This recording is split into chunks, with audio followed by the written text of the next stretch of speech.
यही सबसे अच्छा जगह है राजू, मेरी पत्नी रेखा के लिए आलीशान घर बनाने के लिए। तुम हमारे वर्करों से कहकर इस नदी को पाट दो और इसकी जगह पर सुंदर आलीशान घर बनाने का काम चालू करो।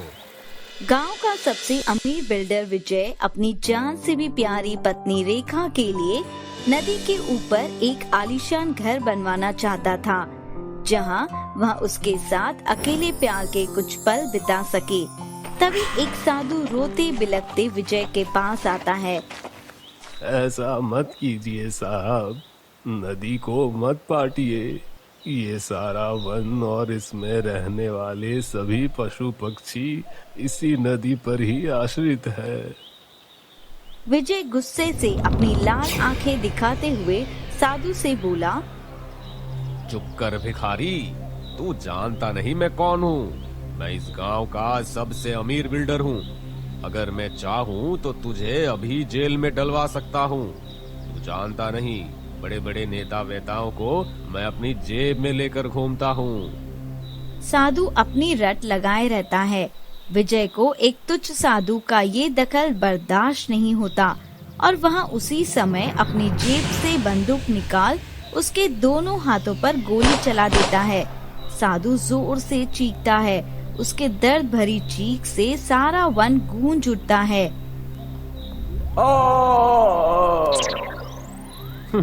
बड़ा आया नदी का रक्षक, अब चला जा यहाँ से, नहीं तो तेरा सर भी धड़ से अलग कर दूंगा। साधु दर्द से तड़पते हुए वहाँ से चला जाता है। एक रात विजय अपने बेड पर सो रहा था। अचानक उसे ऐसे लगा जैसे उसके शरीर पर कोई सुई चुभा रहा हो और उसके चारों तरफ खतरनाक मक्खियाँ भिन भिना रही है। वह दर्द से चीखते हुए बोला, हट जाओ यहाँ से, हट जाओ। तभी उसे अपने सामने एक खौफनाक भूतनी दिखाई दी। एक डरावनी हंसी हंसते हुए विजय से बोली, मैं आ गई तुझे तेरे पापों का फल देने। अब तुझे मुझसे कोई भी नहीं बचा सकता, कोई भी नहीं। हा हा हा हा हा। कौन हो तुम? तुम इंसान तो नहीं लगती, फिर कौन हो तुम? मैं हूँ इच्छाधारी भूतनी, तेरा काल। हा हा हा हा। ये बोल वहाँ इच्छाधारी भूतनी विजय की गर्दन काट देती है। विजय का सर जमीन पर गिर जाता है और उसका धड़ पलंग पर छटपटा रहा होता है। वह जोर से चीखता है। तभी उसकी नींद अचानक खुल जाती है। उफ, कितना भयानक सपना था। अगले दिन विजय कल के सपने के बारे में सोचता हुआ परेशान सा बैठा हुआ था। तभी रेखा तिरछी नजरों से देख विजय को अपने पास अकेले कमरे में बुलाती है। आइए जी, चलिए उस सुनसान कमरे में चलते हैं, कोई अच्छी सी रोमांटिक मूवी देखने। मैंने सारा इंतजाम कर दिया। विजय मुस्कुराते हुए रेखा के पीछे चलने लगता है। रेखा अपनी पायल छनकाते एक एक कदम पीछे लेते हुए खिड़की के बाहर हवा में चलने लगती है। ये देख विजय बहुत डर जाता है और डर से चीखते हुए हॉल की तरफ भागता है, जहां वह देखता है कि उसकी पत्नी रेखा तो रसोई में खाना बनाने में बिजी है। अरे रेखा, अगर तुम यहाँ हो तो फिर ऊपर कौन था? रेखा विजय से उसके घबराहट का कारण पूछती है, लेकिन विजय कुछ नहीं बताता और अपना दिल बहलाने को खाना बनाने में रेखा की मदद करने लगता है। चलो आज मैं भी खाना बनाने में तुम्हारी मदद करूंगा। बताओ मुझे क्या करना है? ठीक है, वहाँ ऊपर जो नारियल, नींबू और सुपारी रखा है उसे मुझे दे दीजिए अपने हाथों से। ओ, लगता है तुम नारियल की बर्फी बना रही हो। वैसे सुपारी किस में डालोगी? ओह, मैं समझ गया, खाने के बाद पान का भी इंतजाम है। बहुत खूब रेखा रानी। उस रात की उस डरावनी घटनाओं से विजय की नींद उड़ी हुई थी। वह दिन भर डरा डरा फिरता और पिछले 4 दिनों से वह सोया भी नहीं था। एक दिन उसे बहुत जोरों की नींद लगती है और वह एक लंबी उबासी लेकर सो जाता है। तभी उसके चेहरे पर टप टप खून टपकने लगता है और उसकी नींद खुल जाती है। वह अपने गालों पर हाथ रखकर कहता है, अरे ये खून कहाँ से टपक रहा है? विजय चारों ओर अपनी आंखें घुमाता है। तभी उसकी नजर ऊपर जाती है। वह देखता है कि उसके ऊपर रेखा फांसी के फंदे से लटकी हुई है, जिसके पैरों से खून रिसते हुए विजय के चेहरे पर पड़ रहा है। वह बहुत डर जाता है और सक पका के उठ जाता है और देखता है कि उसके बगल में ही रेखा सो रही है। उफ, फिर से एक खौफनाक सपना। ये क्या हो रहा है मेरे साथ? मुझे कुछ समझ नहीं आ रहा। विजय अपने बेचैन मन को शांत करने के लिए घनी काली रात अपने गार्डन में टहलने लगता है। तभी उसकी नजर रेखा पर पड़ती है, जो रात में ही उगने वाले चांदनी के फूलों को समेट रही थी। विजय के आश्चर्य का ठिकाना नहीं रहता। अरे रेखा, तुम यहाँ? फिर ऊपर मेरे पलंग पर कौन सोया है? पता नहीं विजय, मैं तो यहाँ कब से फूल तोड़ रही हूँ। ये देखो। रेखा विजय को फूल दिखाती हुई उससे एक कपड़ा मांगती है, तोड़े हुए फूलों को रखने के लिए। विजय आसपास कोई कपड़ा न देखकर रेखा को अपना कपड़ा ही फाड़कर दे देता है, जिसका रंग लाल होता है।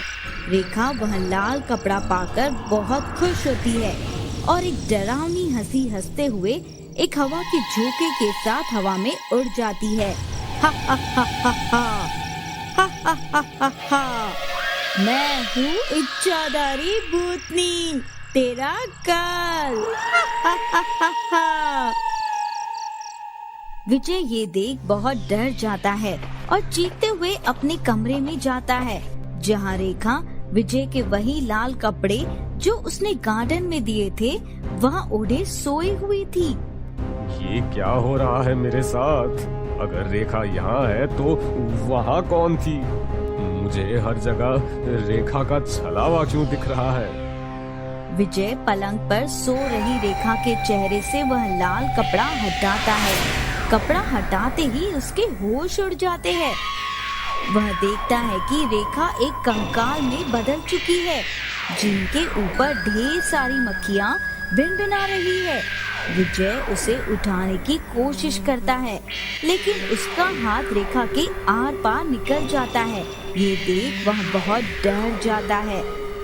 उठो रेखा, ये तुम्हें क्या हो गया है? उठो, मुझे जवाब दो। तभी विजय को गार्डन से रेखा की वही डरावनी हंसी की गूंज सुनाई देती है। विजय गार्डन में जाता है और रेखा से उसके हंसने का कारण पूछता है। रेखा अपनी सुर्ख लाल आंखों से विजय की तरफ देखती है। आओ आओ मेरे साथ आओ आओ आओ। हा हा हा हा हा।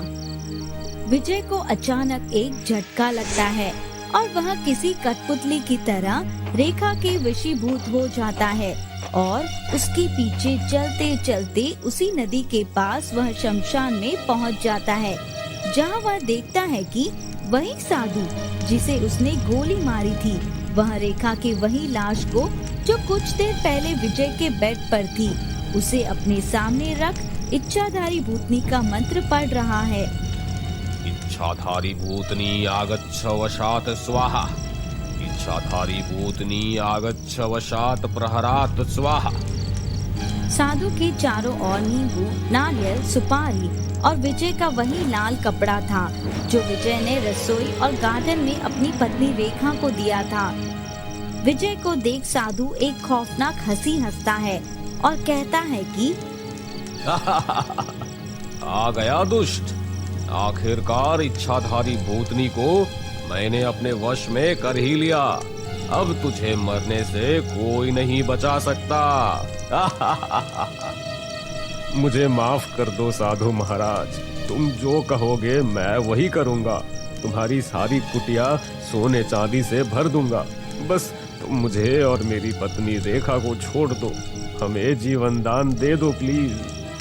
साधु विजय की दुर्दशा देख गुस्से से आग बबूला हो बोला, तेरी पत्नी रेखा तो कब की मर चुकी है दुष्ट। तुझे जो रेखा दिखती थी वो यही इच्छाधारी भूतनी थी, रक्त पिपासु इच्छाधारी भूतनी, जिसे मैंने ही कड़ी तपस्या से बुलाया था उस दिन का बदला लेने के लिए। लेकिन ये इच्छाधारी भूतनी तेरे धन संपत्ति को देख तेरे प्यार में पड़ गई थी, इसलिए वो तुझे नहीं मारना चाहती थी। और मैं तेरी रेखा के शरीर के साथ जो जो करता था उसका संकेत तुझे देती थी। जब मैंने तेरी पत्नी को पेड़ से लटकाया तो तेरे चेहरे पर उसका खून टपकने लगा। मैंने जब उसका सर धड़ से अलग किया तो तुझे सपना आया जैसे तेरा सर धड़ से अलग हो गया है। जब मैं उसे सुई चुभोता तो तुझे भी चुभन का एहसास होता। ये सब इसीलिए हुआ क्योंकि मेरी साधना सिद्ध नहीं हुई थी, लेकिन अब मैंने अपनी साधना की सिद्धि कर ली है, इसलिए ये इच्छाधारी भूतनी वही करेगी जो मैं कहूँगा। तभी साधु इच्छाधारी भूतनी से विजय को मारने का आदेश देता है। इच्छाधारी भूतनी उसी समय विजय का बंदूक ले उसे गोली मार देती है और नदी में फेंक देती है। जिस नदी को विजय पाटना चाहता था, अब वह नदी विजय की लाश से पटी हुई थी और नदी का पानी नीला की जगह लाल हो गया था।